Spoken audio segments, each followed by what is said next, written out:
கர்த்தருக்கு பிரியமானவர்களே, இந்த வார்த்தையை கேட்கிற நீங்களும் நானும் பாக்கியவான்களாயிருக்கிறோமா? எனக்கு பிரியமான தெய்வ ஜனமே, அந்த உணர்வு நமக்கு இருக்கிறதா என்பதை சிந்தித்து பாருங்கள். ஒருவேளை உங்களுடைய சூழ்நிலையை பார்த்து, கடந்து வருகிற பாதையை பார்த்து, இப்படிப்பட்ட சூழலில் வருகிறேன், நான் எப்படி பாக்கியவானாய் இருக்க முடியும் என்று எண்ணுகிறீர்களோ? இன்றைக்கும் வேதத்திலிருந்து ஒரு வசனத்தை எடுத்து காண்பிக்க விரும்புகிறேன். 32ஆம் சங்கீதம் 1-2 வசனம். எவனுடைய மீறுதல் மன்னிக்கப்பட்டதோ, எவனுடைய பாவம் மூடப்பட்டதோ அவன் பாக்கியவான். எவனுடைய அக்கிரமத்தை கர்த்தர் எண்ணாதிருக்கிறாரோ அவன் பாக்கியவான்.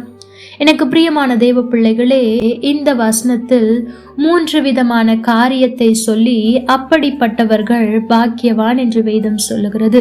முதலாவது, யாருடைய மீறுதல் மன்னிக்கப்பட்டதோ, அதாவது பாவத்திற்கும் மீறுதலுக்கும் வித்தியாசம் இருக்கிறது. அறியாமல் தெரியாமல் செய்கிறது பாவம்.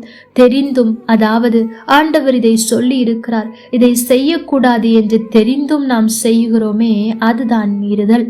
அப்படிப்பட்ட மீறுதலை யார் ஒருவருக்கு ஆண்டவர் மன்னித்து விட்டாரோ அவர்கள் பாக்கியவான்களாம்.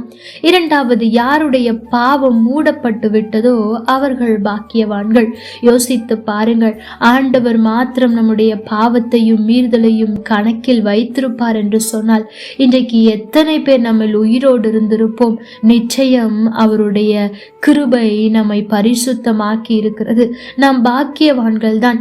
இங்கே கடைசியாக சொல்லுகிற ஒரு வார்த்தை மிகவும் முக்கியமான ஒரு வார்த்தை.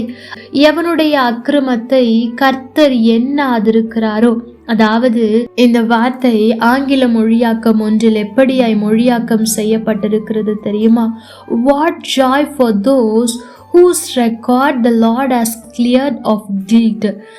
எனக்கு பிரியமான தேவ பிள்ளைகள், நாம் செய்கிற ஒவ்வொரு காரியமும் ஞாபக புஸ்தகத்தில் எழுதப்பட்டு கொண்டே இருக்கிறது. அப்படி நாம் செய்கிற பாவம் அக்கிரமமும் அவற்றில் எழுதப்பட்டு கொண்டிருக்கிறது.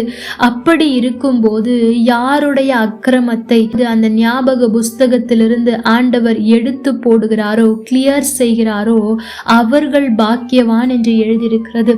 அப்படி என்றால் நீங்களும் நானும் எவ்வளவு பாக்கியவான் பாருங்கள். இதுவரை நாம் செய்த பாவத்தை, மீறுதலை, அக்கிரமத்தை எல்லாம் ஆண்டவர் கணக்கிலிருந்து எடுத்து விட்டாரே. நாம் செய்த நன்மைகளை மாத்திரம் அவர் புஸ்தகத்தில் எழுதி வைத்திருக்கிறாரே.